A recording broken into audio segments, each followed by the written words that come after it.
Hi. இன்னைக்கு நம்மளோட ஃபேமிலில இருக்கவங்க யாருக்கெல்லாம் விஷ் பண்ண சொல்லியிருக்காங்கன்னு வாங்க பார்க்கலாம். ஃபர்ஸ்ட் இன்னைக்கு நம்மளோட சிவா பிரதர் கோயம்புத்தூர்ல இருக்காரு. அவருக்கு இன்னைக்கு birthday. Happy birthday Siva brother. நீங்க எப்பவுமே ரொம்ப ஹேப்பியா இருக்கணும். கண்டிப்பா உங்களுக்காக நான் ப்ரே பண்ணிக்கிறேன்.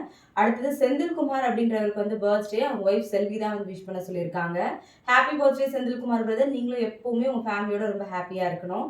அடுத்தது சாய் ஜிதீஷ்க்கு பர்த்டே அப்படின்னு சொல்லிட்டு அவங்களோட அம்மா, அப்பா 2 பேரும் விஷ் பண்ண சொல்லியிருக்காங்க. ஹேப்பி பர்த்டே சாய் தங்கம். நீங்க எப்பவுமே ரொம்ப ஹேப்பியா இருக்கணும்னு கண்டிப்பா உங்களுக்காக ப்ரே பண்ணிக்கிறேன். அடுத்தது புஷ்பலதாவுக்கு பர்த்டேன்னு சொல்லி விஷ் பண்ண சொல்லியிருக்காங்க. Happy birthday sister. நீங்களும் எப்பவுமே ஹேப்பியா இருக்கணும். அடுத்தது ஐயனார் சுமதி 2 பேருக்குமே வெட்டிங் ஆனிவர்சரி. அப்பா அம்மாவுக்கு விஷ் பண்ணுங்க அப்படின்னு சொல்லிட்டு அவங்க பொண்ணு ஜெயலட்சுமி தான் விஷ் பண்ண சொல்லியிருக்காங்க. Happy anniversary. நீங்க 2 பேரும் எப்பவுமே ரொம்ப ஹேப்பியா இருக்கணும்னு கண்டிப்பா உங்களுக்காக நான் ப்ரே பண்ணிக்கிறேன். இன்னைக்கு பர்த்டே வெட்டிங் டே செலிப்ரேட் பண்ற எல்லாருமே ஹேப்பியா இருக்கணும்னு எல்லாருக்காகவும் ப்ரே பண்ணிக்கலாம். அப்படி நாளைக்கு வாழ்த்துக்கள் பதிவுல பார்க்கலாம். Thank you.